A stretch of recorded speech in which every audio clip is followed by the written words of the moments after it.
That's all good there.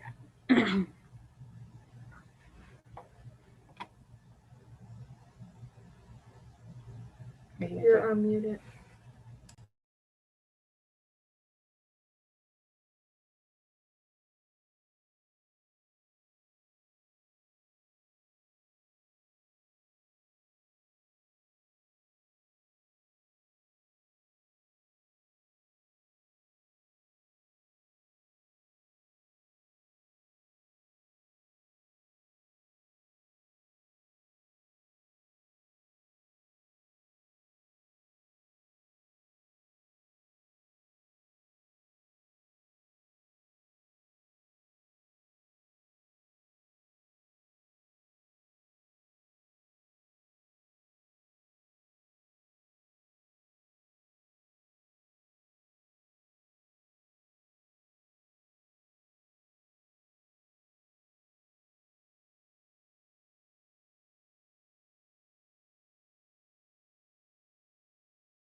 Okay, Cassie,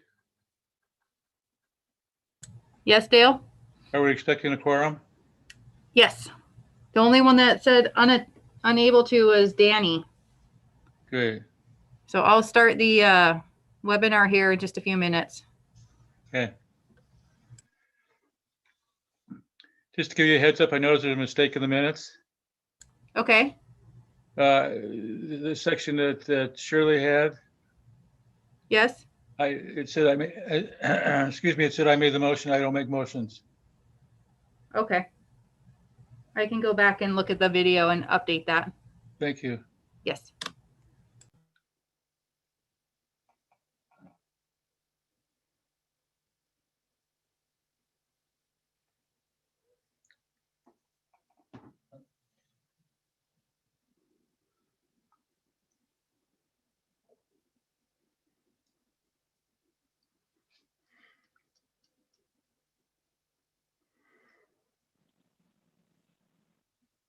Hi, Dale.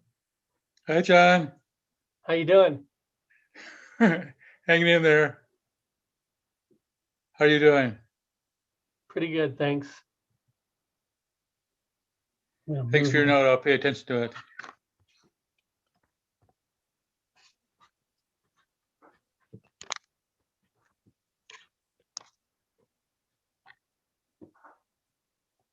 Is that your home office or your work office? Work. Is work being crazy? It is now. We're busier than ever. We're back to pre-pandemic levels. Oh, cool. Is that good? It's good. Everybody's burned out. This last year's been hard, I think.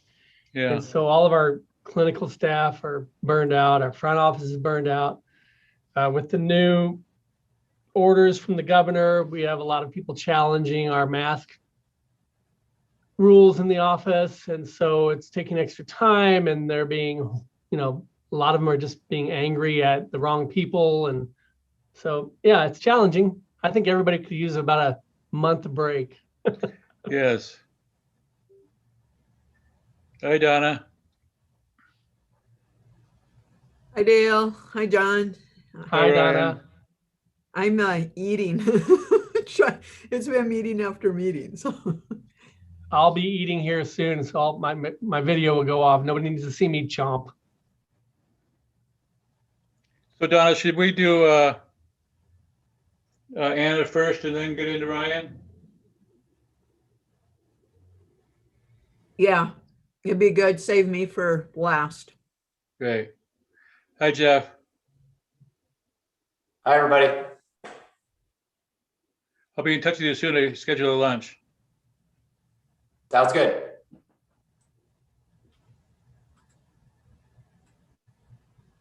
How are you liking Missoula?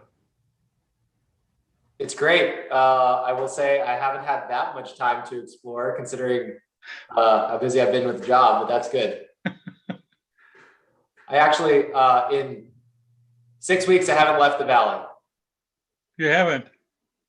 Yeah, well, besides flying to Tucson and driving back one more time, but in terms of exploring outside of the valley, so far I've just been inside the valley.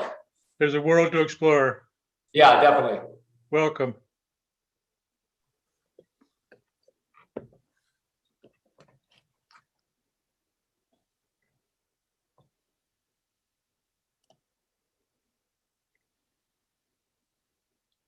Hey, Dale, you'll probably appreciate this.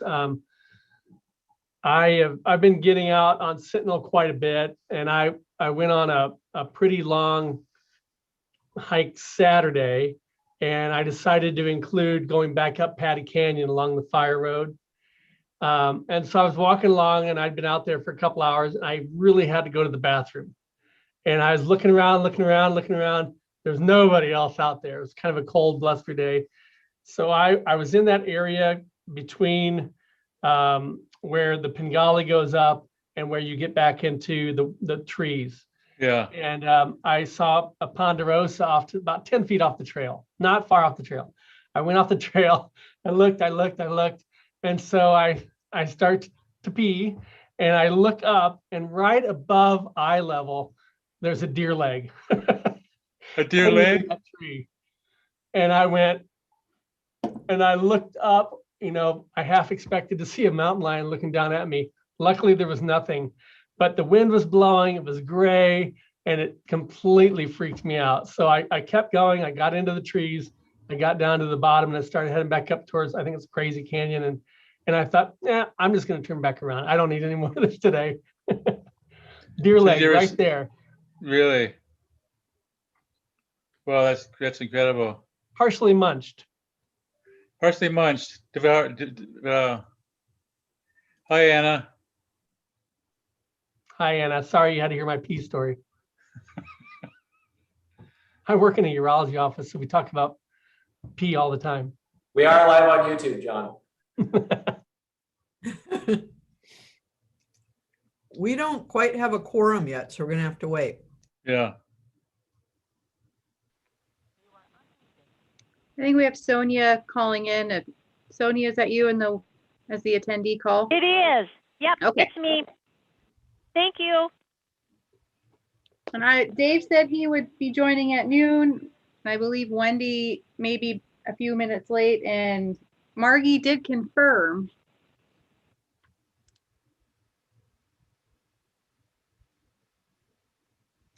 Cassie, do we have anybody in the waiting room? No. And I've resent invitations.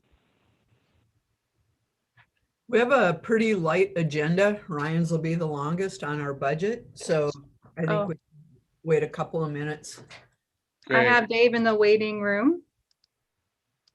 What's he doing in the waiting room? He just came in through a different link. He's just waiting. Yeah. So he should be there. There he is right there. So, Hi, folks. he makes our David. quorum. Hey, John, how you doing? I'm doing good, Dave. How are you? Good. I'm doing good. Doing real good. Thank you. So I'd like to call the May 11th meeting of the Parks and Recreation Board to order. There's no one in the waiting room according to Cassie, is that correct? Correct. If someone shows up in the waiting room, would you let us know? Yes. Cassie, would you call the roll call, please? Yes. So Dale Harris, Here. Wendy Nittman, John O'Connor, Here.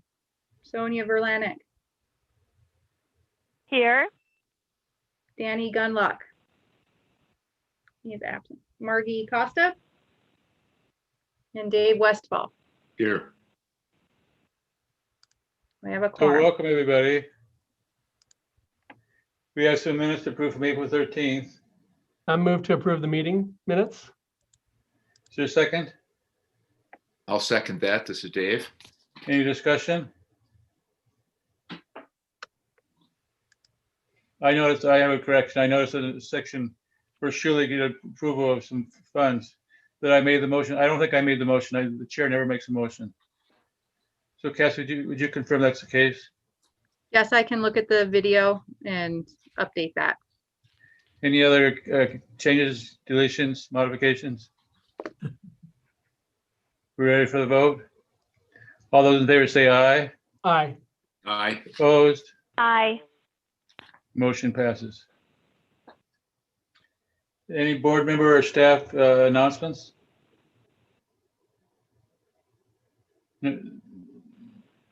Ryan, is Ryan on the call? He is. I don't see him. Hearing He no. doesn't, his video's not on. Oh, there you are. So no announcements, any public comments? No public comment.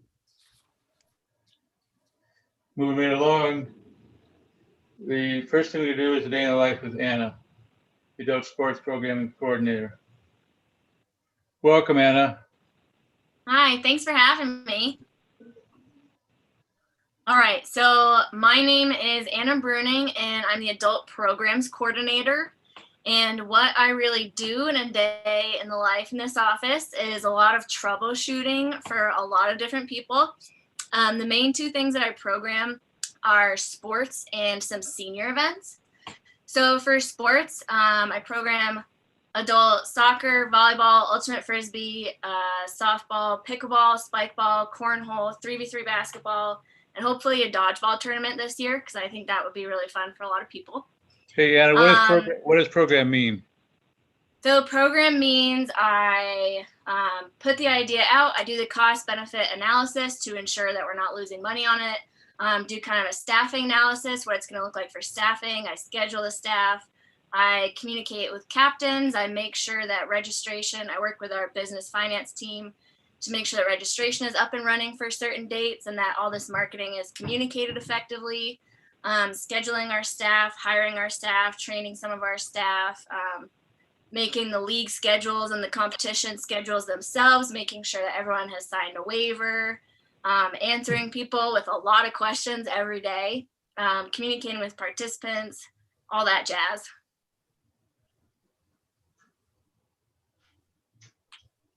All right. And then what I also do is I do some senior programs. So one that I do every Monday morning is called Mozilla Movers Coffee Walks. So we have a pretty solid group of 10 to 15 seniors that come out every Monday. And we reworked it during COVID to still make it safe for an especially at-risk group. So we'd all spread out and then we would have coffee kind of brought to us by another staff afterwards. That way they can get both physical activity and socialization. And then I also coordinate everything for the Montana Senior Olympics, which is happening the second weekend in September. So sponsorships, venues, we offer 15 sports in the Senior Olympics, volunteers, liability, insurance, all of that stuff for the Senior Olympics too. So you work with the public a lot. Yes, quite a bit.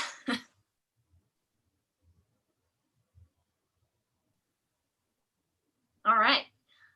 Some of the greatest challenges that I have are definitely only having one of me and only having 40 hours to get all that done. Obviously COVID was a huge challenge, but I don't think we need to beat that one to death. Everyone's aware of that one. And then of course, with the staffing and labor shortage in Missoula right now, I think that's one of our challenges too, is trying to offer a lot of programs, but then also making sure we have really awesome staff to provide good customer service, which is really important to me, especially in terms of inclusivity and just like welcomeness to diverse groups that want to participate. What else? Obviously funding, we work for the government, so funding programs is a challenge. And then some of the greatest opportunities and what I like most about what I do are kind of the same thing. So opportunities are to serve like a really wide variety of people. For instance, when we started Cornhole, we got a lot of 40 and 50-year-olds who might not want to be running full field soccer. So really broadened our group by offering Cornhole.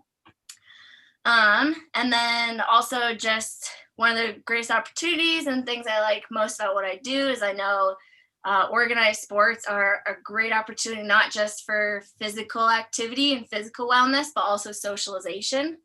So I went back and read a lot of our old surveys from before I started, and most people actually rank socialization as the thing they value the most in our adult programs rather than competition. Competition's pretty far at the bottom. So just being able to provide both physical and social wellness for our community in a variety of different activities. Nice. What's your age group of seniors? The senior programs are geared towards 55 plus. Ouch. I did not set that standard. I adopted it. Someone before me said that one. Anna, we call those active adults. There we go. Active adults. Okay. Dale, are we in a Q&A period? Yes. Anna, I'm curious, with the move back to a lot of live leagues, have people in general been respectful and maintained the social distancing and done their part? Or is that a new challenge for you just in these outdoor live activities with large groups of people? So for the spring, we've only been running soccer. We'll open up to all of our other leagues in the summer. But for the spring, it really hasn't been an issue. People are just really thankful to feel a little bit better than they did last year about participating. So people have been really respectful about that. And I told people, please bring a mask for check-in time, even though we're outdoors, for the participants. And we haven't gotten any trouble about it. Nice. Are you having to, or is Parks having to enforce anything at all for leagues or groups that are not, sanctioned under city leagues, but are participating, have their own structure? How are we doing on that? I don't have much contact with any of the outside groups coming in, so Okay. I'm not 100% sure. John, that would be mostly Spencer.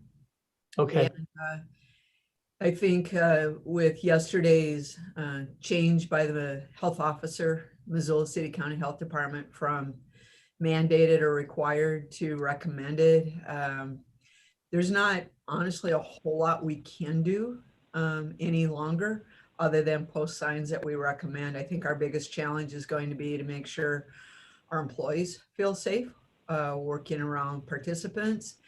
And I think the other big challenge I'm anticipating is interactions between our user groups. Some who much prefer to continue to be very, very safe and follow, recommendations, and those who are just over it. Thanks. Good to know. And one more question from me. In terms of where you see the biggest growth right now in your programs and the things you're doing, where are you seeing the most interest right now?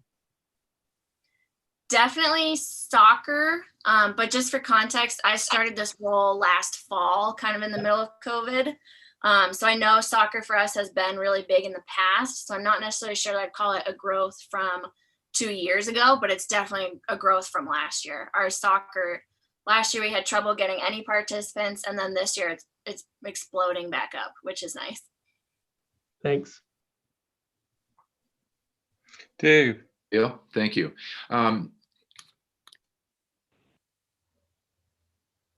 your audio's on, or you're on mute, David. Sorry, thank you. So Anna, very nice to meet you.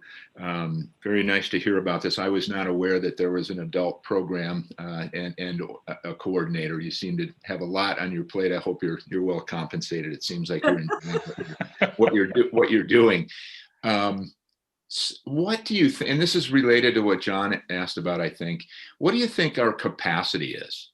You know, could we double the amount of seniors, 55 and up, active adults? Could we double that this year? Could we, triple that?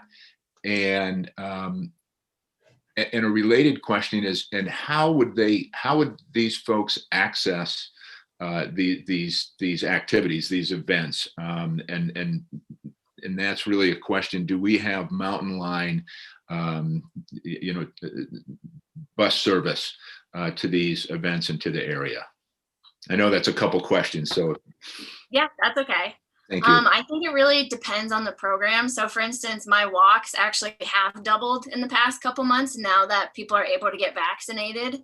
A lot of, especially our older seniors, are really worried to come for understandable reasons. Yeah. And now that more people are getting vaccinated, all of a sudden our group has gone from probably 7 steady participants to we had 16 yesterday. And then just increasing our senior participation in programs as a whole. I think maybe instead of trying to focus our efforts on getting this walk to be really big, one thing that we're doing, if we can use the library over this winter, is trying to offer different senior programs there, because I think we'll get more seniors involved if we widen the variety of programs rather than just trying to get 1 or 2 programs bigger. So I know for the winter, we're trying to do a senior stretch, because if you look at the physical activity guidelines for American adults, I think is what it's called, 65 and up is recommended, not just muscle strengthening and cardiovascular activity, but also stretching activity. That's not necessarily recommended for 64 and under. So we're going to offer a senior stretching class that we're going to try to keep really affordable, probably be $5 a class. So we think we'll get some different seniors in that way. And then we'll also offer, which is more leisurely, but just kind of like game times that are offset compared to whenever the senior center sets theirs up. We're going to offer something similar, but at a different time. That way, if someone wants to go to both ours and the senior center, or they can't go to the senior centers, they can come to ours. So I think that's how we're planning on widening like senior participation, is just by offering a bigger variety of programs for different interests. Got it. That sounds great.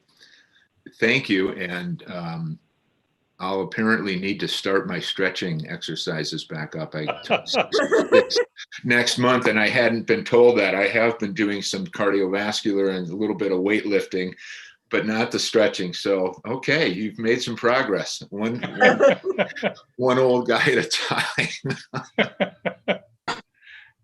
Thank you. Any other questions for Anna? Thank you, Anna, very much. We appreciate your good work. All right, Nice thank to you. meet Nice you. to meet you Thank all. you. Thank you. Nice to meet you. Next agenda is budget and CIP update with Ryan. You there, Ryan? I don't see you. I am here. I think I'm on video now too, as 2 separate people. I see you, Ryan. I see you now. But I always see you, Ryan. Hi. Well, I'm calling in on my phone for video and using my computer setup for sharing screens. So hopefully that works. It's good to see you all, and if I'm not looking directly at you, it's because I'm looking at my computer screen, which is kind of offset from my video. Last time, let me get to sharing my screen first. Share screen 2, this should do it. And let me get it back up, excuse me. So I guess what I have up right now is the Park and Recreation mid-year, which we gave at council, and last month I believe I was scheduled to give this, and we ran out of time, and during that time we started to really kind of transitioning from our mid-year to our fiscal year 22 budget and CIP.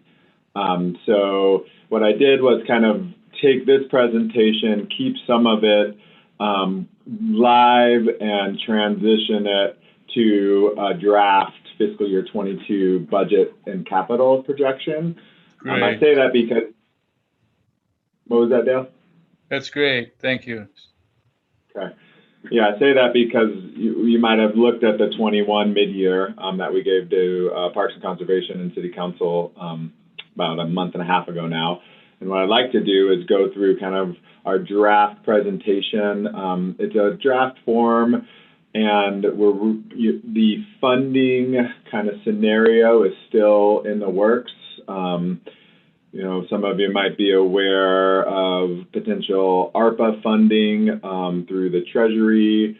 We should be getting today and tomorrow some updated guidance from the Treasury Department related to that, and that's referring to direct payments to the city, and also grant programs that may be able to help leverage funding, and also Missoula County public school system and statewide funding. So there's kind of a large package come in, which the first amount should be available today according to the ARPA documents.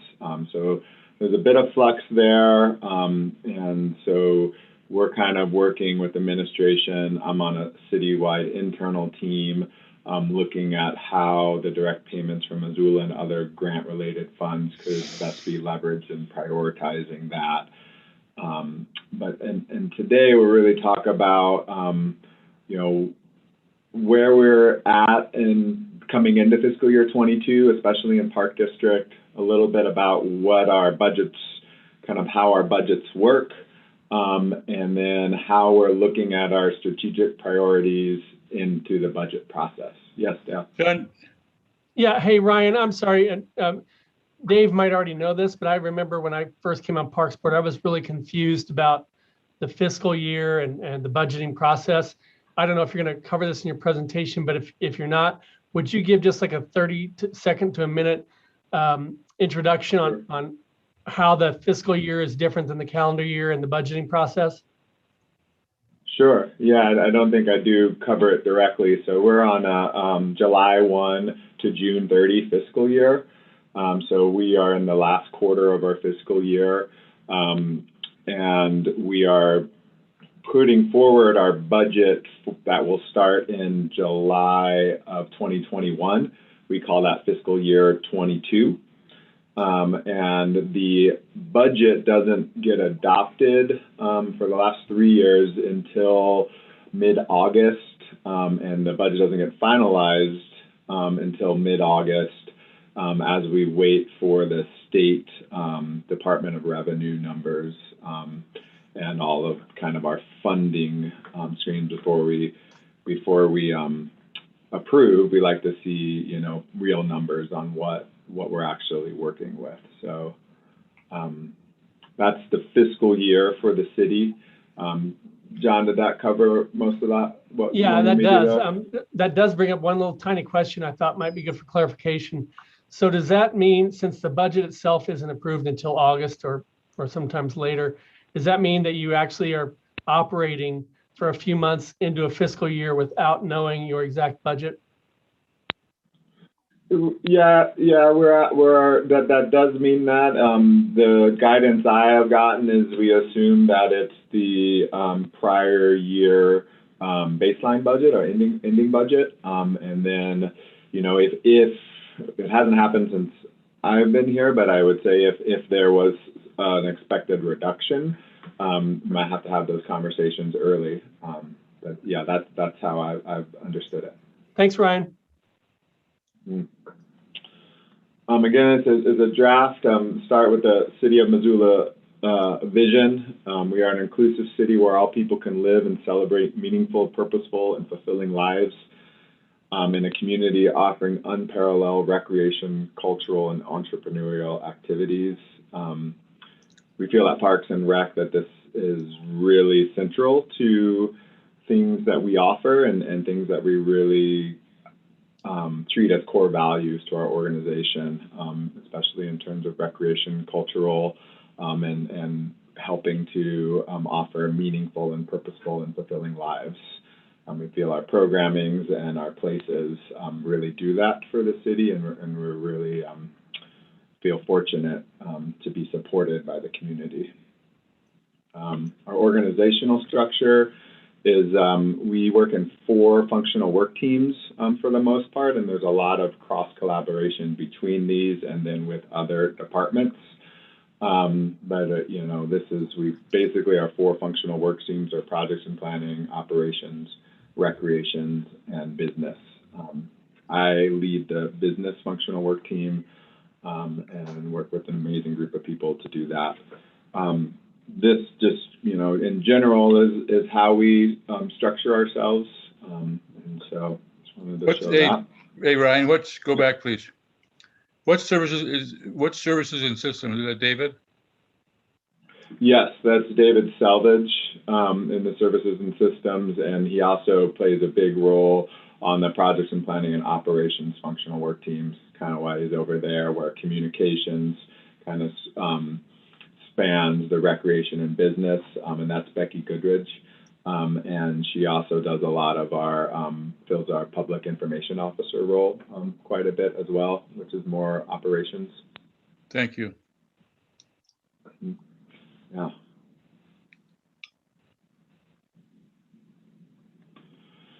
And I want to spend a little bit of time on the funds that we work with in Parks and Recreation. We have multiple funds that we interact with. Our main operating one is Park District number 1. It receives a transfer from the general fund. That it was basically the amount that the general fund contributed in fiscal year 17 has been held static. And any increases have gone to Park District, but the general fund now transfers funds into Park District, and Park District is our main expending operating fund. Park District also funds the aquatics. It contributes to some of the aquatics enterprise fund, the 5711, and through a joint county and city collaboration helps fund the 1221 fund, which is the operations and maintenance fund out at Fort Missoula Regional Park. We also have what we consider more recreation-specific programming and facility management funds, our grant and scholarship fund, and our is the 1216. That helps us run our share the fund recreation, and in fiscal year 21 also we ran our 2 large CARES grants to provide out-of-school time programming through that fund. Those totaled almost $1 million in grants through that fund. Our aquatics is an enterprise fund. It's the 5711. That's the operating fund for Splash and Currents. Then we operate 1219, which is our recreations and program services fund out at the fort. It's basically our rental program for shelters, for fields, and for special events out there. That is a separated fund that we run, so it is not taxpayer supported. It's a fee-for-service fund. And then City Life Fund, which we're transitioning out of. The owners of City Life have asked to have that facility back since I've been here, and Donna may know for how long, but we've been managing the City Life facility as the administrators of programs there. We will be stopping that at the end of June this year. And that's going to be a challenge for us because we'll be losing our only indoor gym space that we had access to. So that will be a change going into fiscal year 22. And then operations specifics, both our Fort Missoula Regional Park Operations Fund is our 1221. That is the baseline maintenance of and cyclical maintenance to ensure that Fort Missoula Regional Park is run as a premier facility in the area.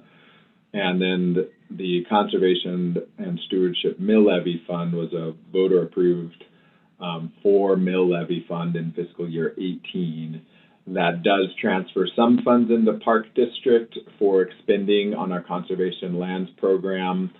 It does hold some payroll in there, and then we're building fund balance in that fund for our acquisition and recovery if we need it. So that is kind of our newest fund that we've been operating, and that's the 2384. If there's a balance in the Park District Fund at the end of the fiscal year, does it carry forward? Yes, so since fiscal year 18, it has, and I talked to that in a couple of slides. It's Great. Not technically totally separated from the general fund. It's what's called the general fund special. So there could theoretically, there could be if this, the city could say, hey, we need this for other purposes. But the intent of it is to roll over. So that's the intent of it, yeah. And I'll talk to that here, and it really helped us actually through fiscal year 20 and 21. And then in our 21 budget process, the going into 21 at the beginning of the pandemic for us, as we started planning it, and it was the decision to hold the mills levied both in Park District and the contribution from general fund to be held constant. And we approved most of our enhancements based on Park District fund balance.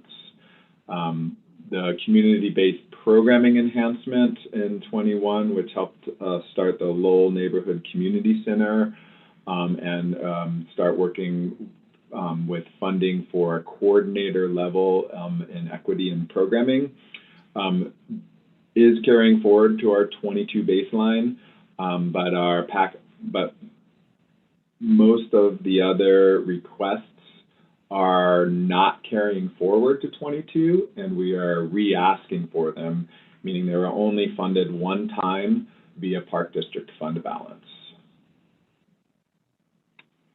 I left this slide in, and getting out of 21, a lesson learned through the pandemic as we had an immense growth in use in parks and trails. We saw, we have some specific numbers, but a 40 to 60% increase in use in our open space lands. People valued the open space and the areas and felt safe on our lands, and we did a lot of work to promote proper use and encourage the distancing.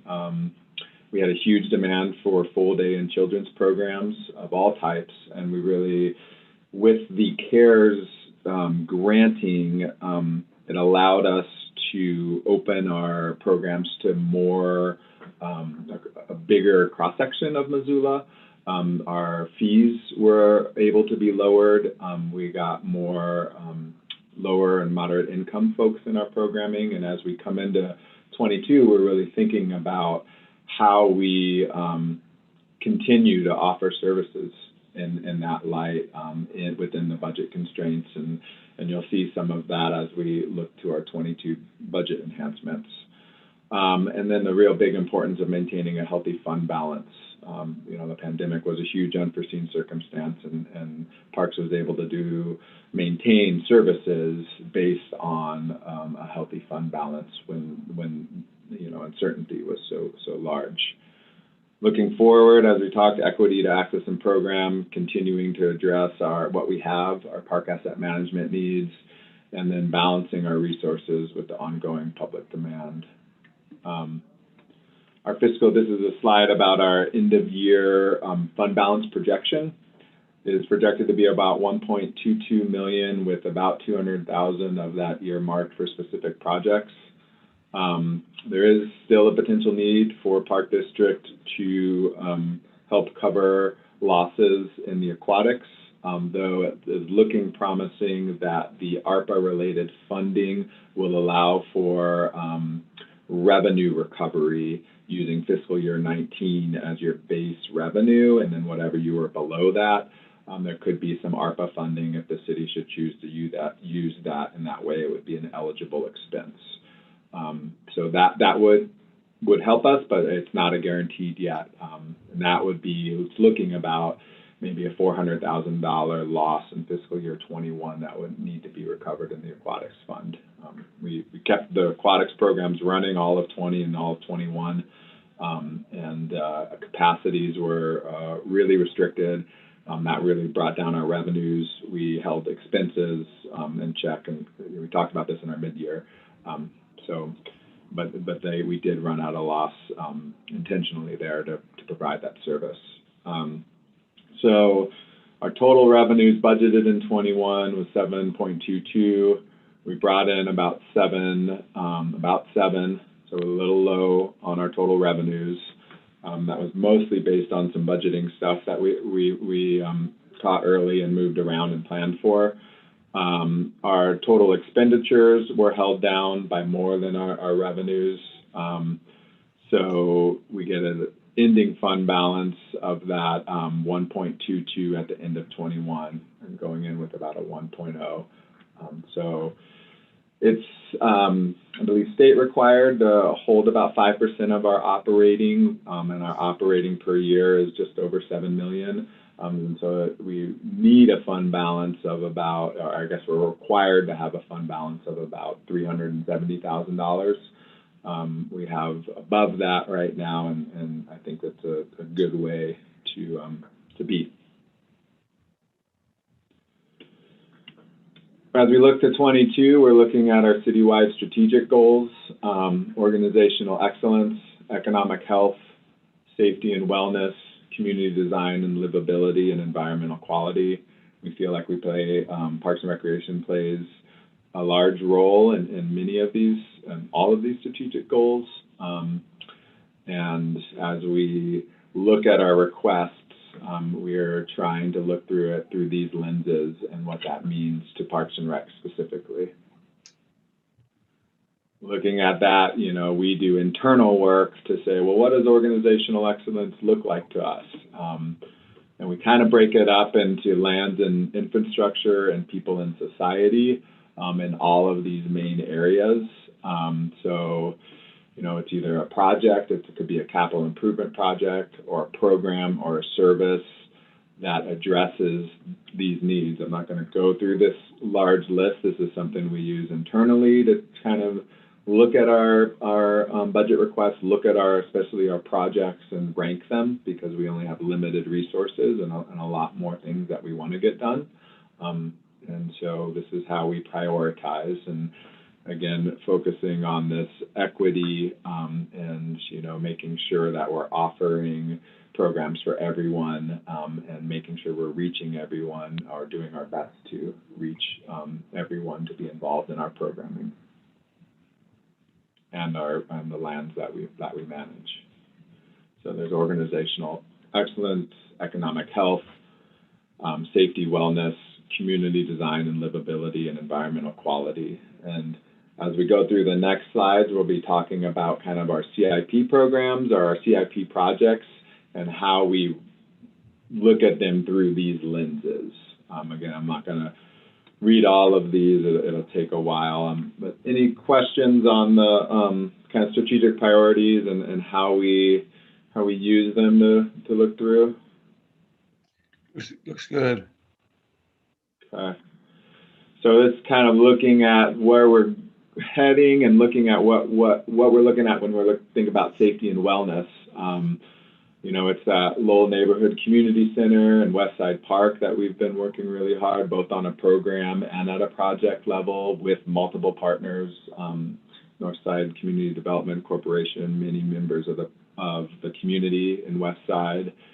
The out-of-school time childcare programs and how we can continue that. As I talked earlier, we're looking at the potential of phase 2 at Currents, and working really hard to get to a design of a community center on the backside of Currents. That's the kind of the conceptual drawing is the lower right-hand side.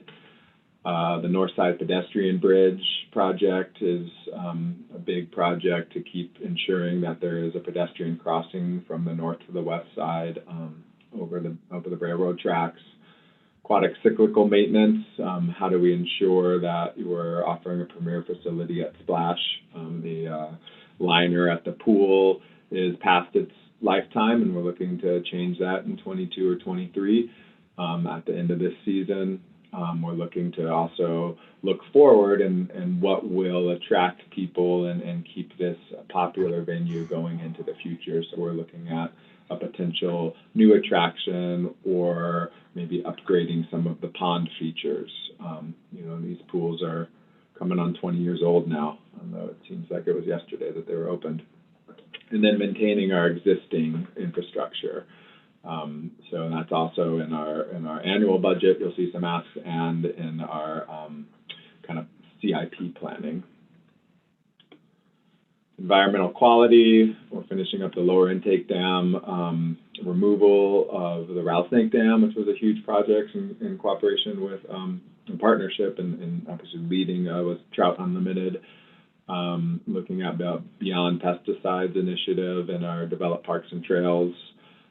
Getting to a trailhead and an access road to one of Missoula's most loved trailheads on the North Hills, Waterworks Trailhead, which would also, we hope, include a all-access trail around from the parking lot and around the water tower, the water storage up there to give views to everyone. And then planning work on the Clark Fork riparian restoration. A public process is happening right now to get that going and looking at the design work that's been going on for a long time. Yeah. Big one of community design, livability, and economic health. Looking at equity and program services. Looking at how we plan for park land in front of and with development in the Septupquane area. And the public process and implementation of the downtown riverfront parks planning and implementation. You know, as Higgins Bridge wraps up, there's a couple projects in the East Caris area that Parks is managing right now. And many of these projects, and I don't have them specifically, are you know, help made possible by the open space bond, city-side open space bond passed in 2018 as well, including the reforestation of public places, and then looking at planning of Northside for Northside Park and Redfern Park, specifically as Northside more of we're entering into a long-term lease with the diocese and how we can increase capacity there. And then Redfern Park is a recent park in the Septupquane area that the city annexed in. We've taken over management of and need some playground upgrades. Hey, Ryan, this is John. Just would you go back to that slide real quick? The graphic at the top right, the elements of human well-being. I think it's a great graphic, but I'm just trying to figure out what it has to do with this slide in the presentation. Yeah, this is a slide from the Ecosystem Services Division of, you know, I think it's about community design and livability, you know, of how we maintain our lands in the urban area and the surrounding area to help with the utilities, stormwater utilities, the nutrient recycling, and how thinking about those supporting services in our urban area, how do they help our climate? How do they help provision of fresh water for all Missoulians? And then how does it impact the tourism and recreation, that cultural services we provide in Missoula as well? So I totally agree with you, but I think there's a lot packed in there, and it might distract. I mean, if it were a slide saying how Parks does those things, but as just a general thing, maybe I'm wrong. It just seems like I was reading that instead of listening to you. It's awful Yeah. generic. Yeah, I agree with you. I think that's a good comment, and I'll remove that in this particular, or switch it to a slide. You know, we're using our new tree software. We can calculate kind of the benefits of our inventory tree that you saw in Morgan's presentation. And so, yeah, I agree with you. Yeah. Thank you for that comment. So that was kind of looking at the active projects in fiscal year 22, and you'll see those. I apologize that I didn't get the CIP projects to you before, but there is another PDF that we'll be sending out after it that shows 37 about CIP projects. What I focused on there was the active projects in fiscal year 22. You know, we do a 5-year CIP plan that puts funding in out years as well. But what we looked at is a lot of those capital improvement projects that are active right now. And then looking more on the annual budget request side, so this would be increasing budget from fiscal year 21 to 22 for our annual operating budget, not our capital improvement program. Looking at recreation, you know, we talked about the funds that use that. I thought I took out the City Life, but as we talked, the City Life will be coming off. We're looking at our adult and youth programming, the community and equity programming, shelters and field rentals, Fort Missoula Regional Park, Aquatics and City Life. Really what we're focusing on here in our budget 22 requests are with the huge growth of recreation programming over the last 4 years. Even before the pandemic, we were on a huge up curve, and I'm doing kind of the data and putting some charts together for this right now. We've really gotten to a point where we're looking at what is appropriate for seasonal and what is appropriate for job attached in terms of providing services. We have right now, you know, Meg Witcher as our manager. We have Shirley Kinsey as the superintendent, Meg Witcher and Spencer McCorkle as our recreation managers, and then Tyler Decker and Gretchen Sutherland as specialists, and then Anna Brunning as a coordinator. We have one open coordinator in equity right now that we're hiring for. And then we've run the whole program on seasonal, what we call right now intermittent staff. And we're feeling that the program is big enough that we need to look at turning in some of those intermittent hours and creating job attached coordinator positions to help our recreation programming take that next step. That comes with capacity challenges with we're operating at full capacity at Currents Annex right now as well. And we're looking at, you know, how do we increase positions and, you know, within the same footprint for office spaces. A lot of these will be program providing positions. They'll be working in the field, but we feel that we have year-round need for some of these, and we're asking for 2 job-attached coordinator positions, an entry level.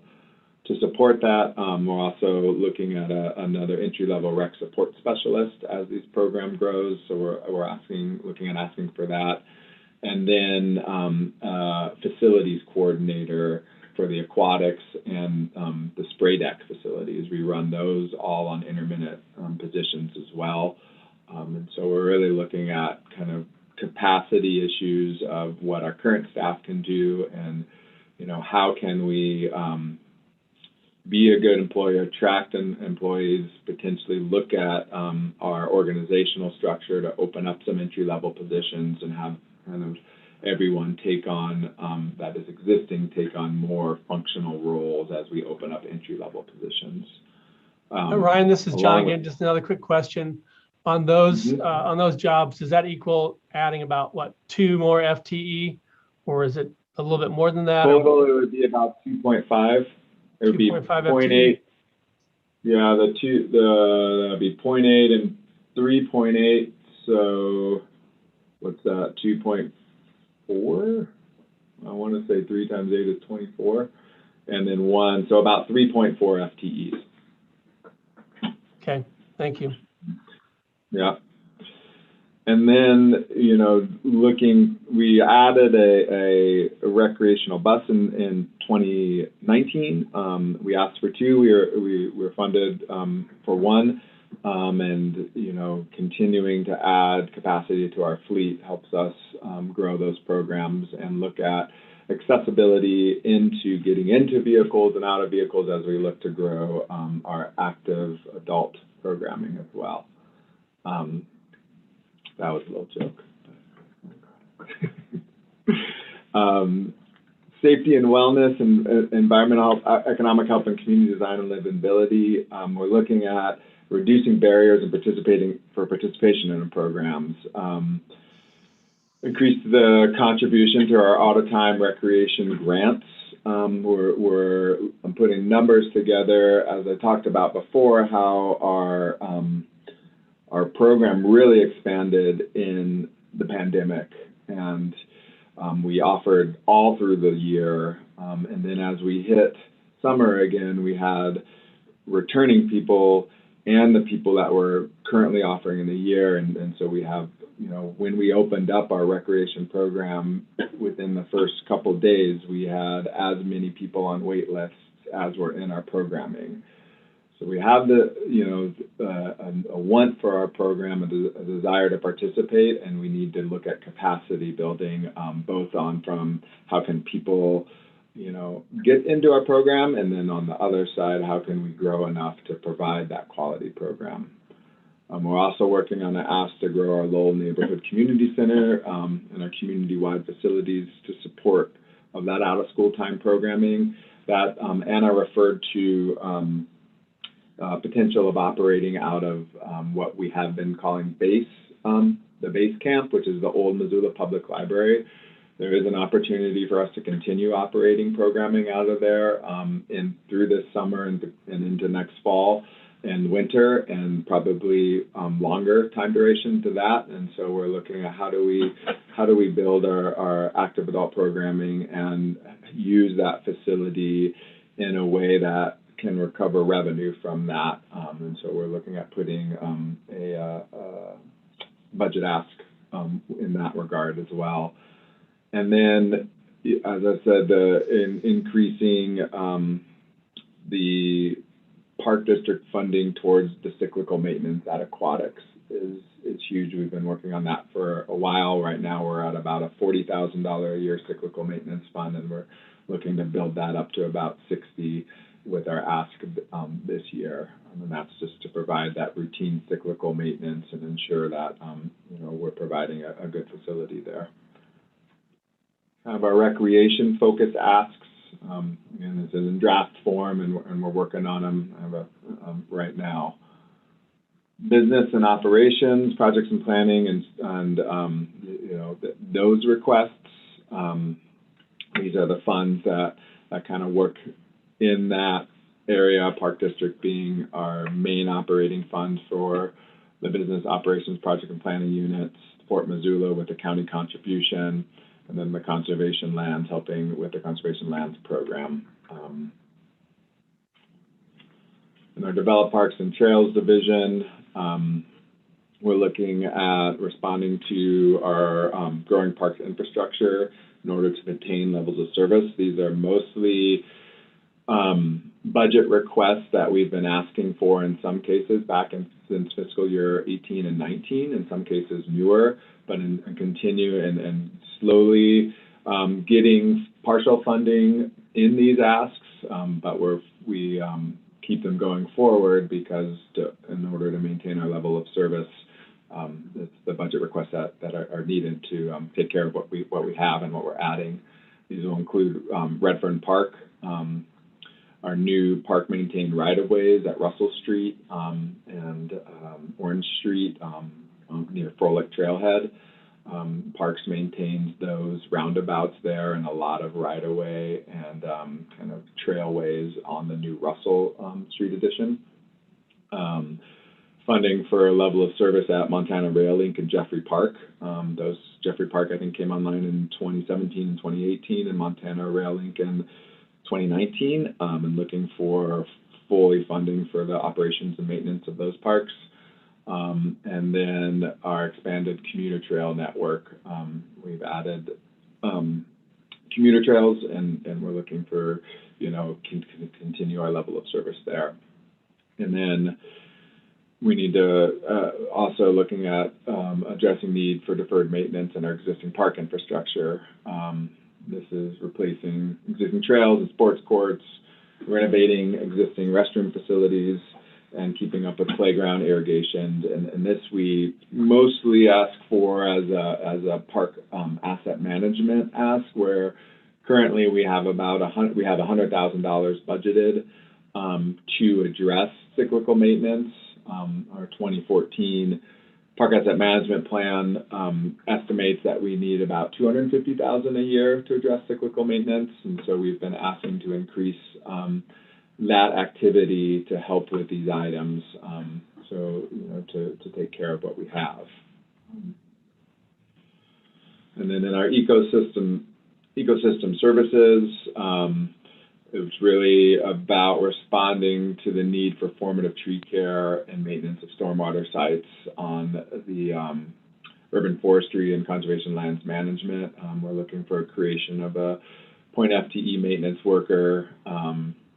We were funded and have ordered a water truck in fiscal year 2021, and we asked in that year for a position there to help water these trees in the boulevards that we're planting to keep up with the rate at which trees are also dying, and we need a position to drive that, and we're also working with stormwater to, as they're driving and planting and doing formative care in the right-of-way and in the boulevards, that's really near a lot of stormwater sites.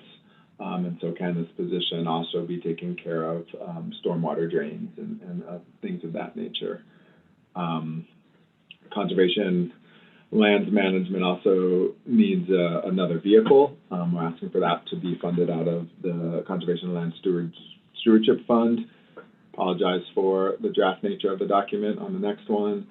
And then we're also looking in forestry about a procurement of a box truck to help with our kind of zero waste goals of using the trees that are coming down to chip them and re-put them back into our soil, getting back into that kind of care of the nutrient cycle and care of our nutrients. That's our ecosystem services asks, business administration, projects and planning. We have seen a big growth in development, and are stressed to respond to all of the development needs. So we're asking for a program specialist in the project and planning division. We're also seeing some benefits of really using GIS for both mapping and potentially storage of files in a geographic system. The city has, I think 3 years ago, started its own GIS department, and we're looking to continue to work with the GIS department. So there's an ask for a half-time funding of a GIS specialist to work with park planning needs. And then it's, again, this is draft stage of this, so we don't have them prioritized as we're talking about. There is also looking at updating our PROST plan fully. The last parks master plan was done 2004. We've done the open space chapter of the Parks and Recreation and Trails program, our Park Recreation Open Space and Trails plan, and we need to continue work on that Parks, Recreation, and Trails component of that. So looking at potential for contracting or freeing up capacity to do it in-house. Hey, Ryan, before you go on, Yeah, are you done? pretty much. That's the draft so far. Could you explain the difference? Is there a different kind of budget request? Is there a CIP request and another kind of budget enhancement request? Yeah, there is. So you will be sending this document here to you. This is our capital improvement plan, and so all of the projects you see on here are part of our capital improvement plan. It's a 5-year planning that addresses capital projects, which in the city definition, I believe, is an asset that is 10,000 or more and lasts for over 10 years.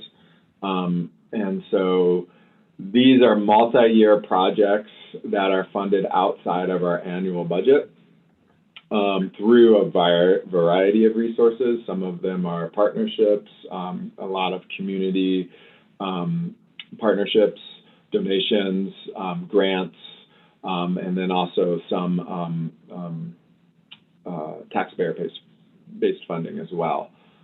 So that's our capital program.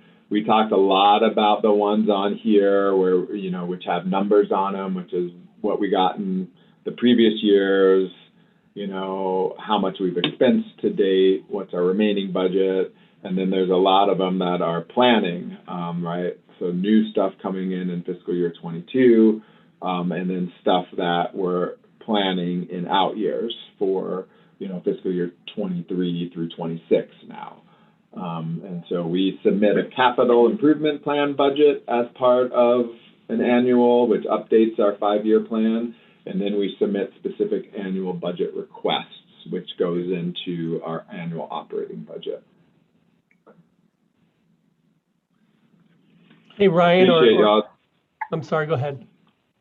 No, I just want to say appreciate y'all taking time and providing feedback for this. We really view this as a working document as we work to prioritize our best needs. So would love feedback. John. Yeah, this is John. I continue to be impressed year after year, not only Ryan with your abilities to get things organized and present them in a really succinct manner, but just with the department in whole. I'm curious if you guys are planning on, or if you have this information already, if I were, part of city council and part of the budgeting process, one of the things that I want to know is, in the last 10 years, how has parks grown in terms of additional projects added, additional properties, additional things that they're responsible for, versus how much the staff has grown? Because I think every year we come into this situation where I don't think the staffing needs are completely met. They get trickled in here or there, but if there's some good evidence that shows that, guys, we've increased, the Parks Department has increased twofold in the last 10 years in what we're doing, and yet we've only been able to add 25% additional staff. So we've got people that are essentially stretched really thin. And I also think it's important when making the presentation, the department, we want to grow programs. That's always true because of, especially with equity and some of the initiatives going on. But a lot of it also is about demand. Our city is growing. The demand for the kinds of programs that Parks Department offers is, exploding. And we have yet to find a way to meet that demand. So yeah, there is some growth in there, but it seems like the demand issue is one that really needs to be emphasized almost now more than ever, because the pandemic showed that people are getting outside. And I don't think that after the pandemic subsides, they're suddenly just going to go back inside. Hopefully we've turned some of those folks into outdoor and park program enthusiasts. Yeah, great. Okay, off my soapbox now. Great comment. Hey, Ryan, come back to David. You're on mute, David. Thank you, Dale, again. If I could pick up on that. With this increased demand, Ryan, and what I heard was that it wasn't just COVID, in the last fiscal year, but a number of years coming up to that. with this increased demand, the good news is more people, more folks are out enjoying parks and recreation. Okay, but with that, the adverse effect is some human impact. Okay, on the land, on the flora, right, on the fauna, the wildlife. Okay. And maybe it was under ecosystem services or the development of parks and trails. I'm not sure, but to what degree are you concerned, or should we all be concerned with what the increased costs of picking up trash or litter, dog waste, things like that in the parks? Because John's term was it's exploding. What are your thoughts on that? Ryan, let me give a shot at that. Just to both David and John, I think you're both spot on. The impacts that I'm seeing is that so much of our time is devoted to the day-to-day because of the increased use. And we have a limited budget. And so what I feel like we spend an inordinate amount of unproductive time on is trying to defend the department and the city on deferred maintenance. Why aren't the tennis courts perfect? Why aren't the sports fields perfect? Why are the trails eroding through use? And those things require a lot of resources, mostly of the human, but that costs money because we're spending most of our time picking up the garbage and chasing people around with the day-to-day, making sure the bathrooms are clean. So most people are happy, but those frequent users are getting pretty frustrated with us. And it is a very difficult spot because the most recent, for example, is the tennis court thing. And an editorial by a particular journalist who told us that he didn't contact us because he didn't want the excuses. So he wasn't interested, my version of that, in the facts. But do we spend resources rebuilding 20 tennis courts when we have playgrounds that are down and bathrooms that are down and river accesses that are eroding away? And we're choosing to prioritize things around equity and environment that serve the greatest number of human beings in total, which means that some of those special needs are being left behind to a degree. And that is difficult, a very difficult decision. Yeah, I think it's extremely difficult. And as a person who was part of a user group, I understand, because from the user's perspective, they want it now, they want it great, they don't understand, they're paying taxes. And so it's almost you have to be really careful because there may be a growing number of people who say, well, let's not worry so much about the new, let's take care of what we have. And there needs to be a clear delineation of how the budget works and how those resources are allocated for that deferred maintenance, because they keep, the term has been around forever and you hear it, but it's so applicable, you keep kicking the can down the road. When we went through the park asset management plan and created that, that was very clear, the impact of deferred maintenance and what it would have on facilities and just the department's ability to maintain. So in some respects, it's a balancing act between, we want to meet the growing demand for new programs versus we got to help take care of what we got. And taking care of what we got is not super sexy, but it's really important. So are we in a bit of a dilemma? Damned if we do, damned if we don't. There's some real challenges, and there'll be a couple of additional challenges, well, more than a couple, from the most recent Montana legislative session. One is that we'll be losing the citizen voted upon local option gas tax. And how does that affect parks? It makes it more competitive for the existing property taxes that remain in our community. Something of interest to board members is that somewhere between, very close to about 35% of all services are consumed by non-residents. So when you think about police calls, fire calls, visits to parks, and so on, as city residents, you are paying for those services, but about 35% of them are being received by non-city residents in some way or form. The 2-cent gas tax, which was a countywide referendum that passed very, very well, has now been essentially taken away. It has been taken away by state law. The other thing is that the recent legislation put a sunset on our park district. So in 2 years, we will have to seek voter approval to renew that park district. Park District 1? Yes. So even though we went through the process that was created at the time, and we've been well within state law all of these years, a new law just passed in the last legislative session that sunsets those, and because we went through the petition method for the original park district and the road district, so they will both sunset in the same year. That's all of our sidewalks, or most of our sidewalk program in the community. And Ryan probably knows off the top of his head what % of our budget is solely park district. Yeah, over. Hey, Ryan, would you put the CIP spreadsheet back up? And Wendy, welcome. Wendy's been online for a while here. Welcome, Wendy.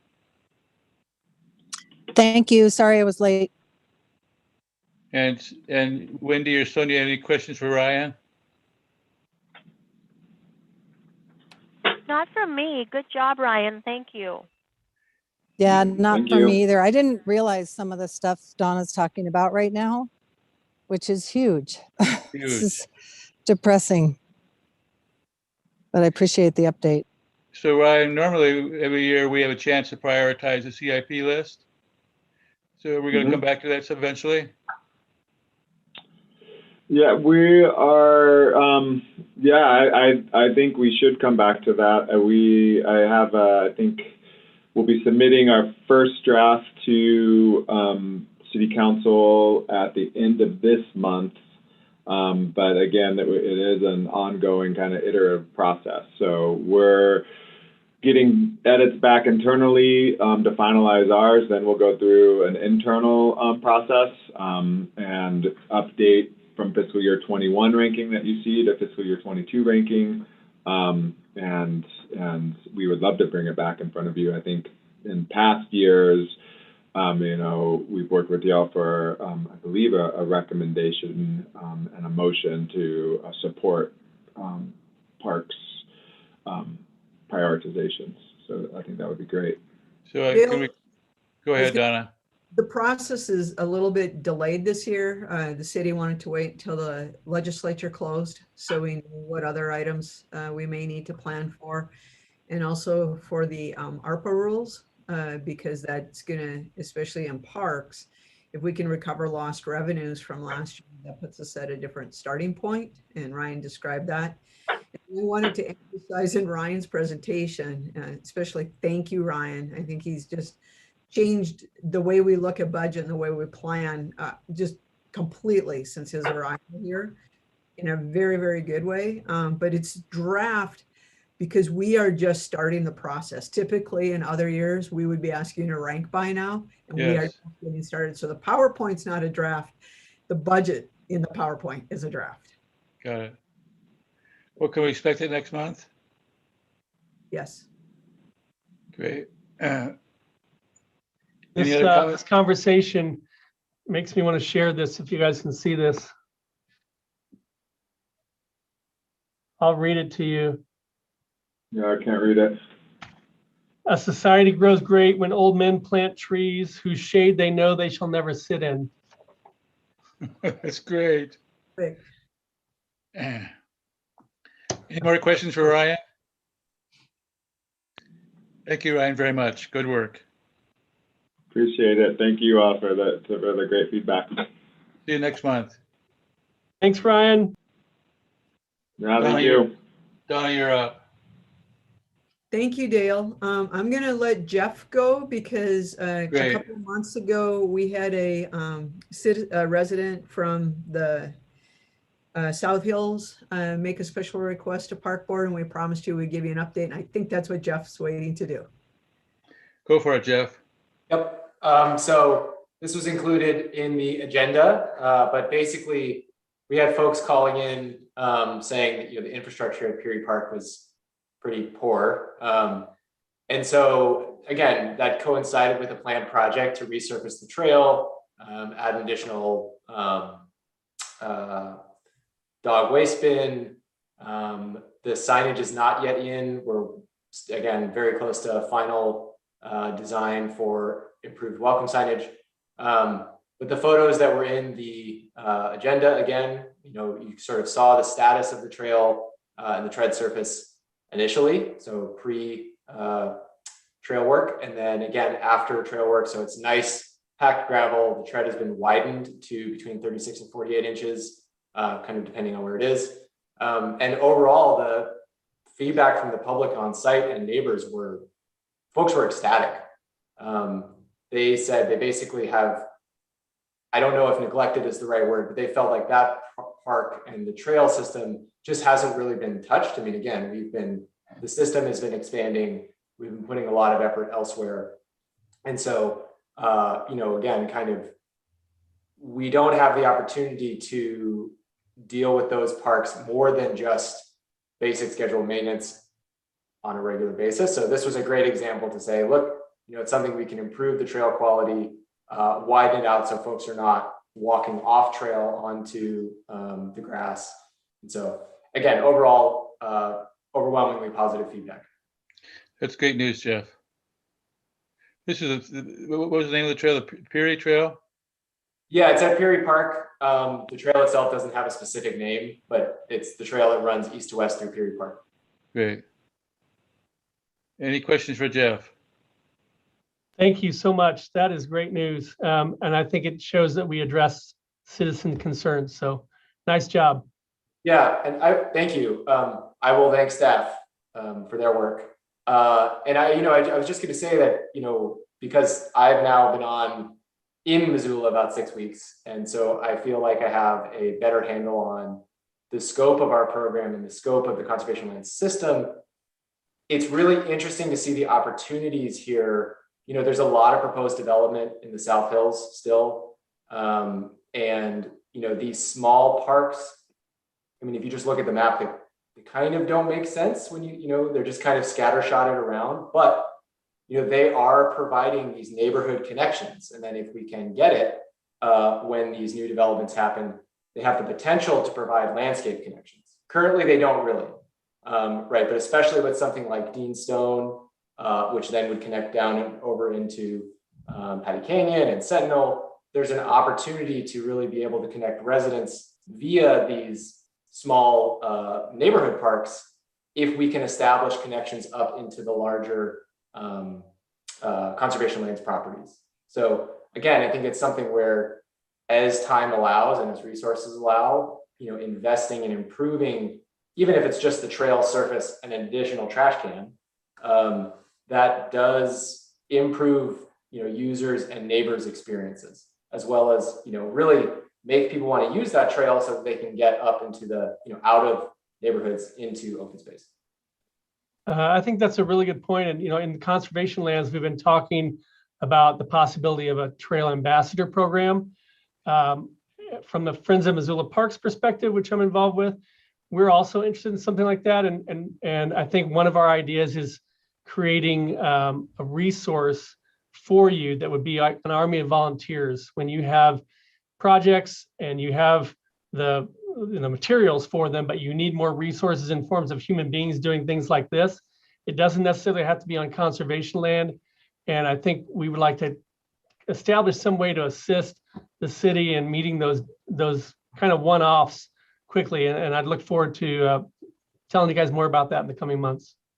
Yeah, and again, I know we've had some brief conversations in CLAC about it. I think that there's a lot of opportunity there. We're just now getting to the place where we have staff to be able to facilitate those types of events. I mean, that's different than necessarily coordinating a large scale trail ambassador program.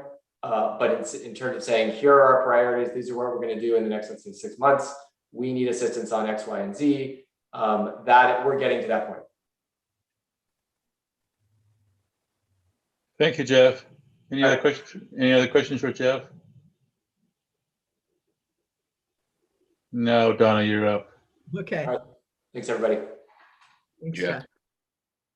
Jeff. So we're into early May, and what that means at Parks and Recreation, we're heavy into recruiting, interviews, training and deployment, and huge challenges like most other service industry businesses in Missoula in hiring adequate number of staff, to the point that, yes, we are coming up with Plan A, Plan B, Plan C, and there could be, in some cases, limited hours or limited services, simply because we can't fulfill essential staff positions to keep everything open to the level anticipated. And so we're going through sort of a triage of pros and cons around, which concessions, which hours, where do we need cashiers and customer service first and foremost.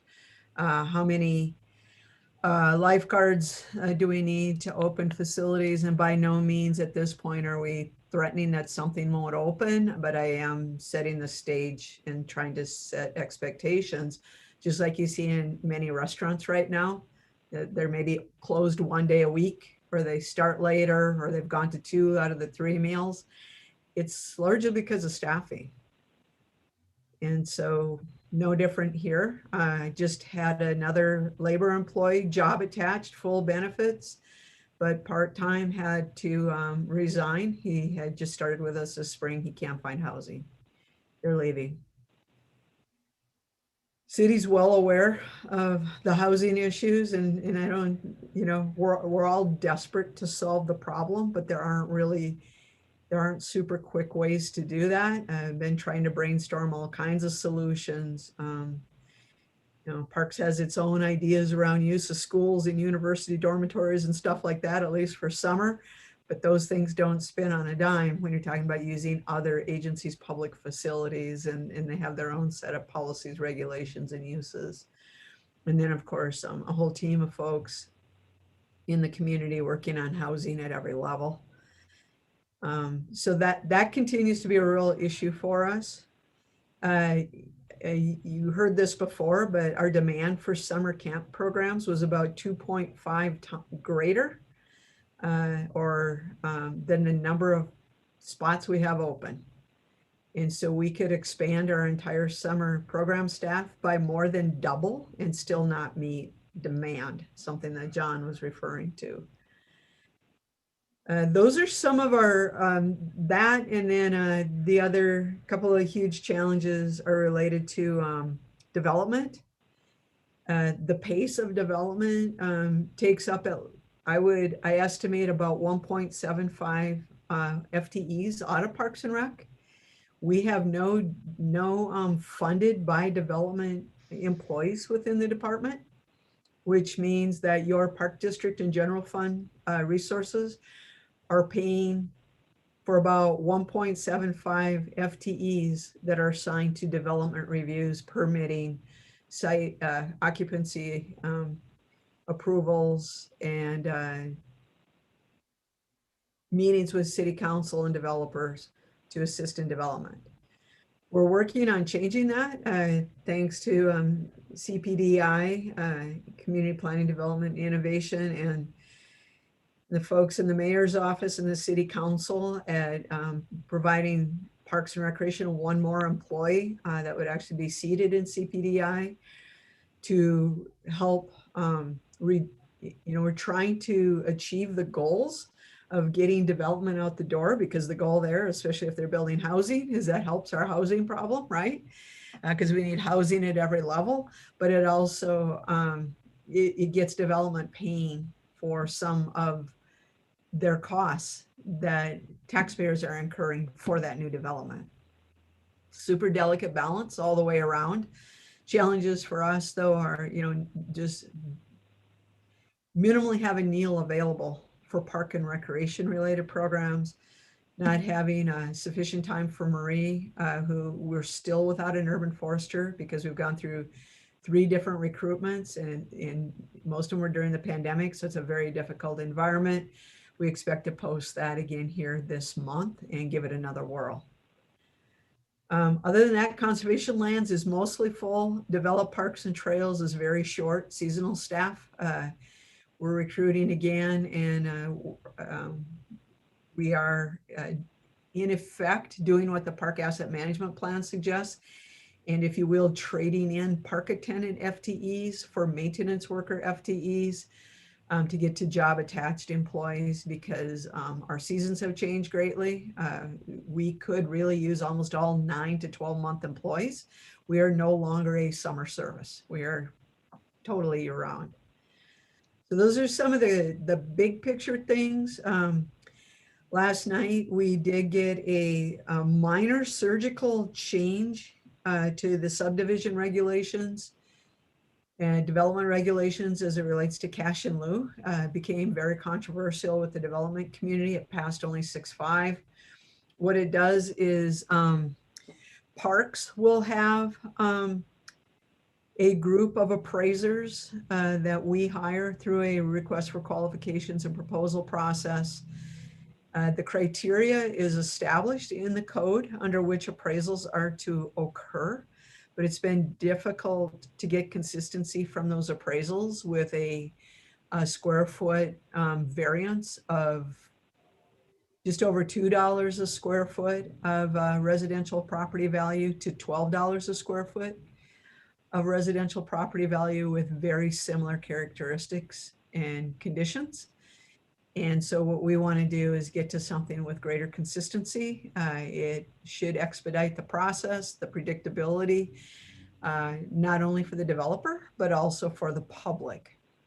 The public generally expects that development should pay its costs, and that the people who have been living here and already paid for their development aren't continuing to pay for additional development.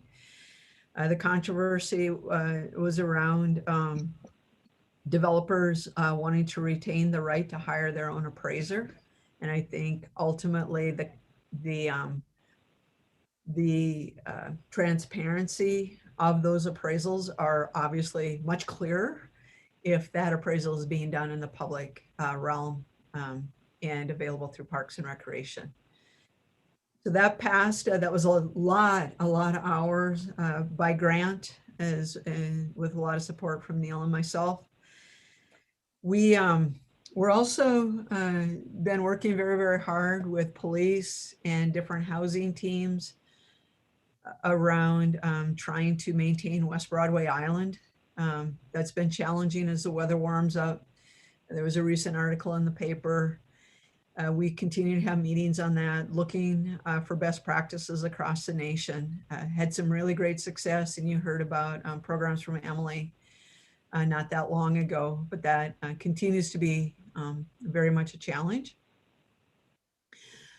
Program services, those have, they are very much ramping up all of the programs. We've got several tournaments this year: lacrosse, soccer, Maggot Fest, softball tournaments. Everything looks to be pretty well scheduled up. I mentioned that camps are full. Folks are really excited about the pool season. So we are expecting a very, very busy summer because unlike last year where people moved from those programs to the trails and the parks and the conservation lands, we're anticipating all of them being busy this year. And, so we don't really have any staff to move back and forth. We're just trying to keep everything on the table, if you will. At the same time, we had our first round of big public process on the Clark Fork River Recreation and Access Program. We had a series of stakeholder meetings, and we've completed a hike with our consultants along the river. We kicked off our first working group meeting for the current Center for Recreation and Creativity design process. Waterworks Trailhead design is at somewhere between 90 and 100%. Cares Park infiltration gallery and amphitheater area is at 100% construction documents and out to bid. We have a process that Morgan and Jeff are working on with Clancy to identify, we've identified every trail and trailhead as primary, secondary, and neighborhood. And we are developing trail signage. And I think we'll be adding welcome in English, Spanish, and Salish, and it'll come to me, Congolese. And what we'll be including for sure is a land acknowledgement. So that's been going under all sorts of reviews, and we're super excited about that. We get that people can use a QR code and read the sign, but the point is do they feel welcome when they arrived at the trailhead, and are we doing our land acknowledgement? So hats off to Jeff and his team on their efforts. We don't have anything, to my knowledge, that's completely final, but we're almost there. So that's been exciting. At the same time, we'll be developing our request for qualifications and proposals to develop a community valley-wide interpretation plan so that our kiosks can tie all of the mapping together with all the many wonderful stories we have to tell in our community, as well as the education and opportunities. And so that's a big part of the open space bond issue matched by conservation stewardship mill levies. It's what got us Jeff and some of our additional staff. So those guys are flying now that we're full staff. That's been really exciting this spring. I've been part of the National League of Cities of Opportunities, building resiliency through equity effort. I am a co-facilitator along with Aaron Pahan of a multi-agency cohort. Deshane Barnett from All Nations Health Center, who is now our Mozilla City County Health Department health officer, is on that. Jamar Galbraith, who is the equity coordinator for the county. We had Lucy France, and I think it'll be Kelly Webster from University of Montana and their equity efforts on campus. Rob Watson with Mozilla County Public Schools and their iValue program. Will be engaging the city county interagency group and all of the many nonprofits, not-for-profits, and agencies and organizations that are already working in the environment of equity. We're starting from a focus of an acknowledgement that they're of institutional, systemic, whether intended or unintended, challenges that we need to address. We're starting with our land acknowledgement as the original lands of the Salish and Kootenai and Pend Oreille tribes. We have a vision about justice, equity, diversity, and inclusion, or we fondly refer to it as JEDI, for our community. We're developing a series of outcomes. We recently hired Ashley Brittner-Wells, who is a Baucus Fellowship out of Sarah Rinfrey's program at the university to provide support. And we are one of 8 cities with the National League of Cities cohorts who are working in very different ways around equity, with our community being the smallest and the whitest of those communities. But that's been a huge part of my work plan for this year. And that just started about 2 months ago. And it's pretty exciting, and it's super challenging for me, but it's a wonderful group of folks to get to work with. And then yesterday we had our first report from Learn, who's doing the audit around particularly BIPOC. And the reason we're focused on BIPOC first is generally what research is telling us is positive systemic changes that improve the quality of life and engagement empowerment for BIPOC. We'll do so for all populations, including LGBTQ, aging, ability, disability, ethnicity, and gender. So it's been a big project. And like I said, very, very exciting. Those are, I think, several of our highlights in the past and upcoming month. A lot of it is just really getting our legs under us and during a pandemic and making the transition back out and trying to run 100 miles an hour at the same time. Incredible, Donna. Any questions for Donna? Hey, Donna, if you need help with a board member serving on the Urban Foresters Recruitment Committee, I would like to do that. Thank you. That would be great. I'll keep you posted. Any questions for Donna? Donna, the turf management group, I know has had some challenges. I have not heard if there's some need for me to get involved with that at all, but can you give us any update at all on that? I certainly can. So the turf working group met, well, let me back way up. In February, I think it was, the park board approved the criteria and the process for the turf working group. We did a broad outreach to all of our user groups and basically accepted everybody who applied. And so we have representatives from lacrosse, soccer, ultimate, rugby, and it's been really focused on rectangular turf because that's where our challenges are. The softball fields are really in good condition.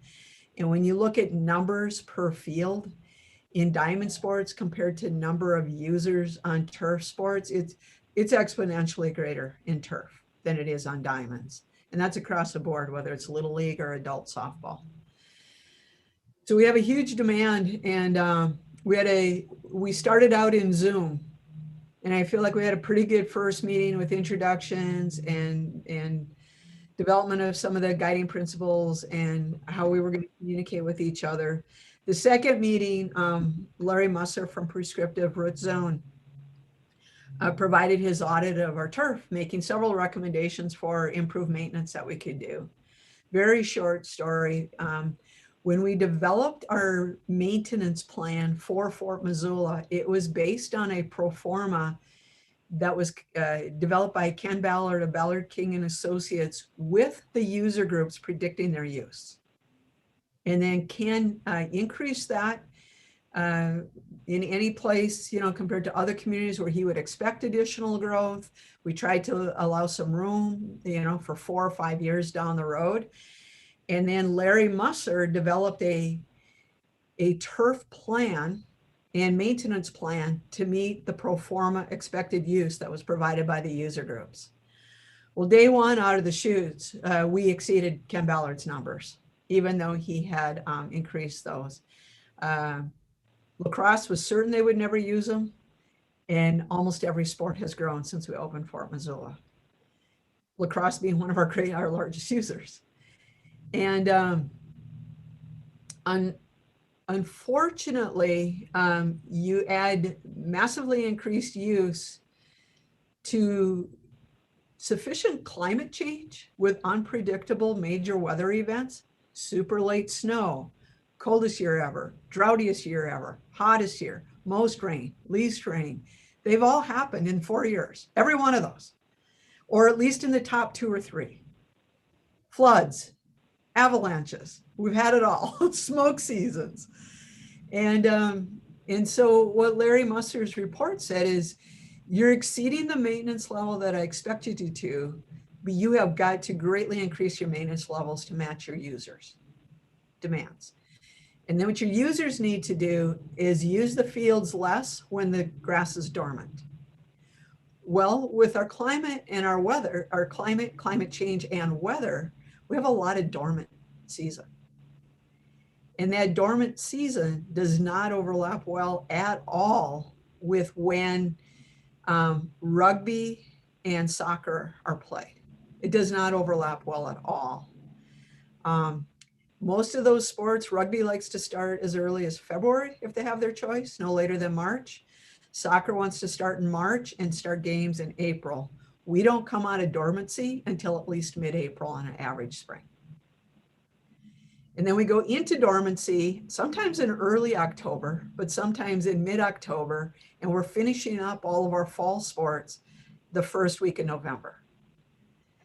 And so what happens is you have a lot of wear on turf when the grass is dormant, which damages the grass. And when you have a lot of activity on turf, you create compaction, which causes exponential problems. And so what the debate came down to after meeting 2 is, well, so it's got to be design and construction.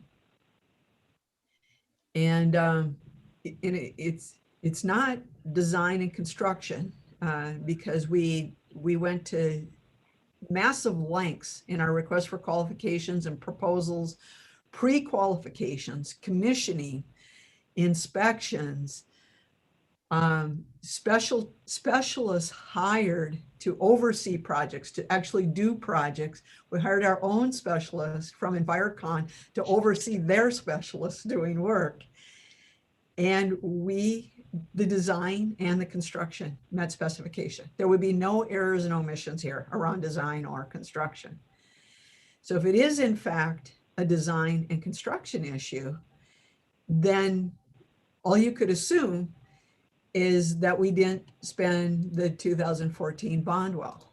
And I know that is not the case. We spent it very well.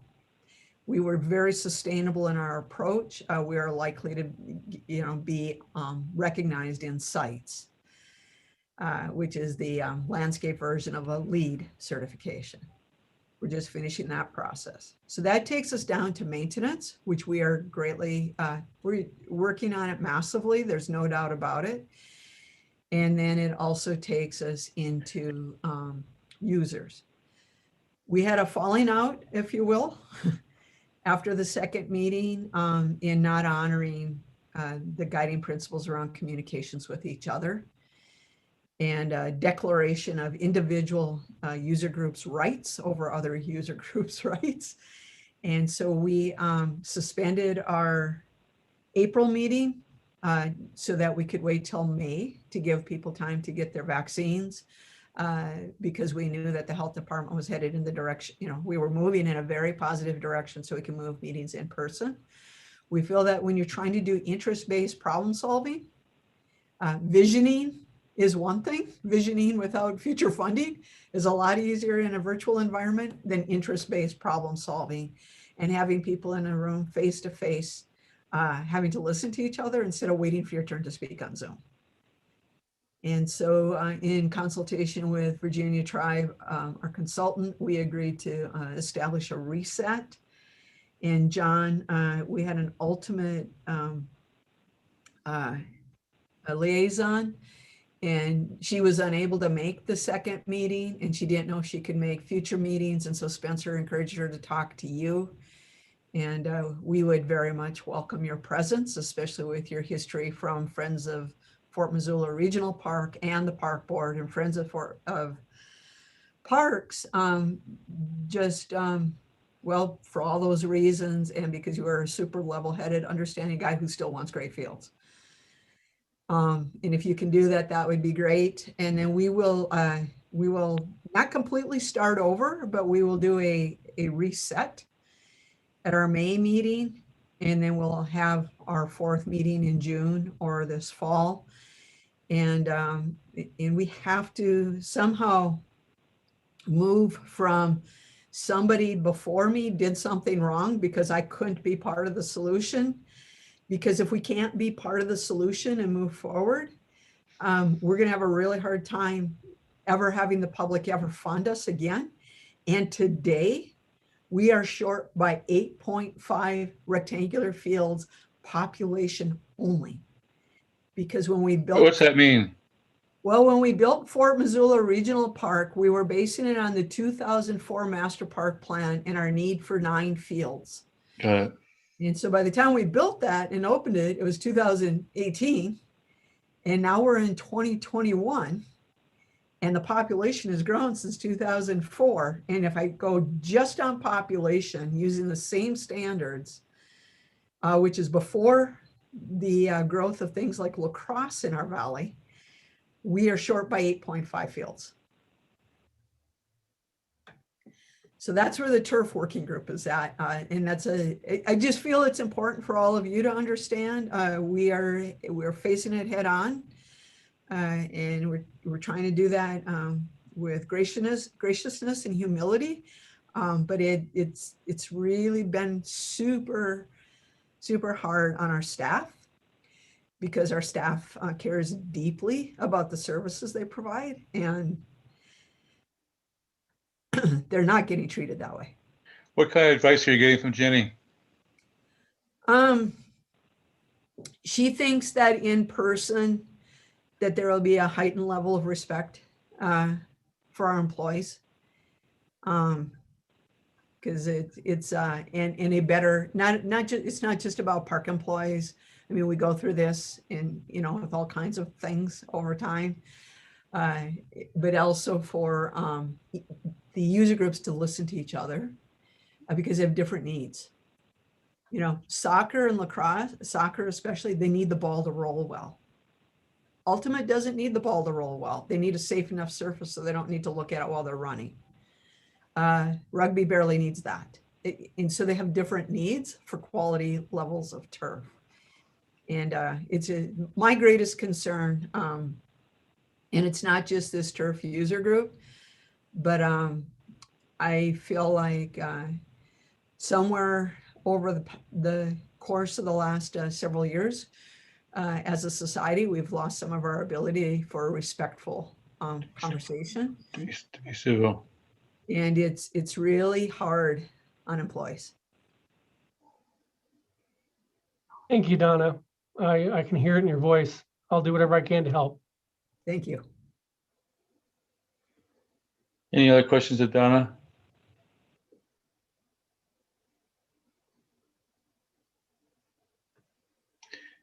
Thank you, Donna, very much. Should we move on to the next agenda item?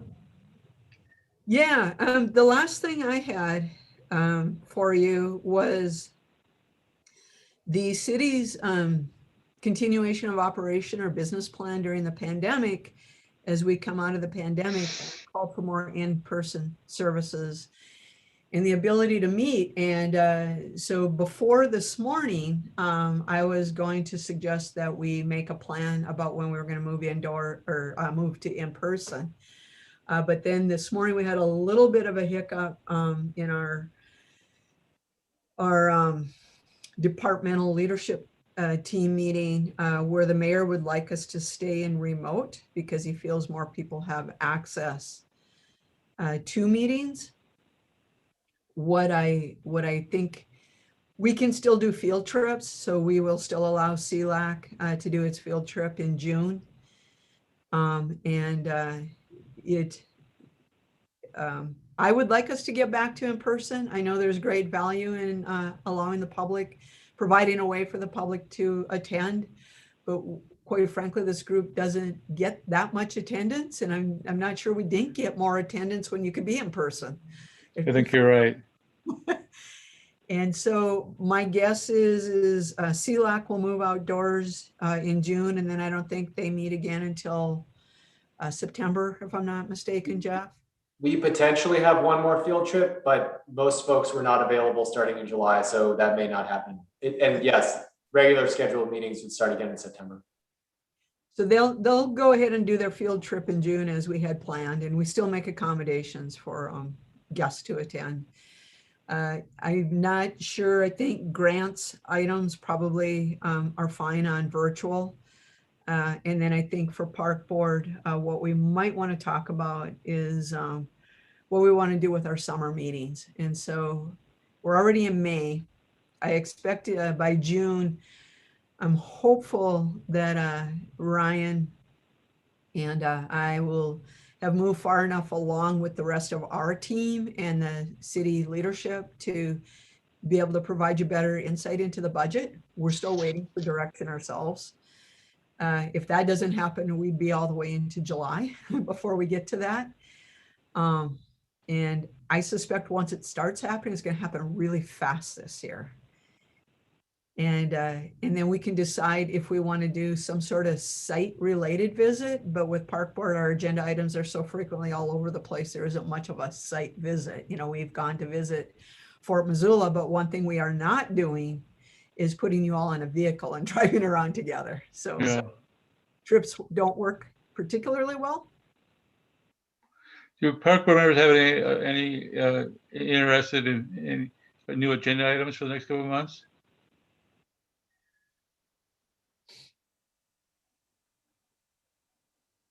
Well, my 2 cents, I want to, sooner we can meet in person, the better.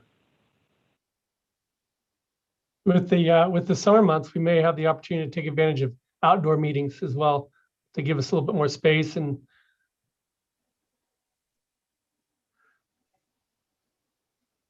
we'll see what we can do to at least get us outside once during the summer. That would be great. Okay. Thank you, Donna. Oh, thank you for all the time and the support. It's huge for all of us. Yeah, Donna, Anyone? it's amazing. This is Wendy, just what the attitude that you bring as a leader of the department. And I just want to thank you for that. The commitment to well, the equity piece for sure. But just yeah, it's just your leadership is amazing. And I was thinking about your question, Dale, about topics. And I wonder about your comment about everyone came outside during COVID and now you think they're going to stay outside, but also you're going to get slammed on both ends. And I just wonder if, I guess I would turn that question to you. Like, is there an issue that you're wondering about that you think Park Board discussion could help you think through?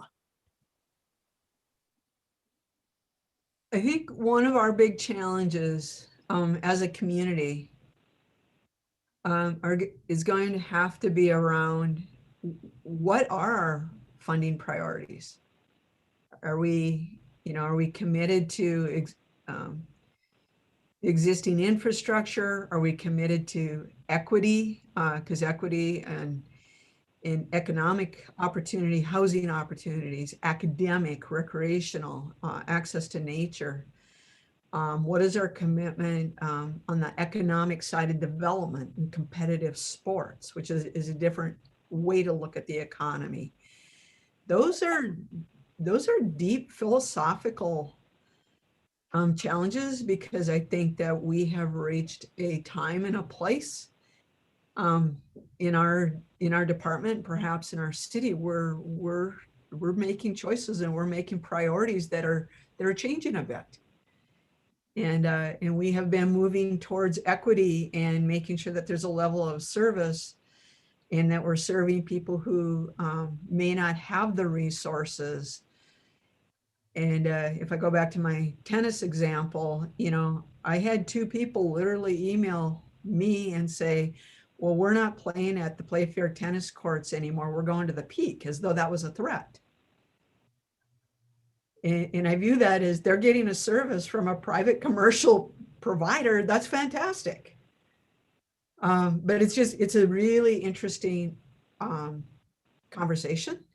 And I think the other part is I want our department and our leadership in the city, including all of our elected and appointed officials, to hold respect for each other, even during differences at the highest level. Yeah, I think that's so admirable, and it shows in every single thing that you take on. I'm just wondering, like, going back to what you just said about how you prioritize all those things, is there, when I look at the Parks, the magazine that we get, and you look at all the cool stuff, is there someone out there that you look at and you say, I just love what they're doing? And I think if we had time, it would be so cool to get, because one of the advantages of Zoom is that you can have someone join you that could talk about how they went through the same discussion you're talking about, because you can't be all things to all people. And it is a core values conversation. And I'm just wondering if that would be something You must have people that are organizations or leaders that you look out and you admire. We do, and it varies greatly depending on the program, right? We have one set of communities who go to around conservation lands or environmental. Another that we go to around equity. The National League of Cities opportunity is going to be huge for us around equity. And quite frankly, depending on how this year's council and mayoral elections go, if the council and the mayor continue to look, after November, like they look today, I'm pretty convinced our focus is equity. Yeah. And I'm not sure our community is going to let it be anything but. It's going to be, where are we on that continuum?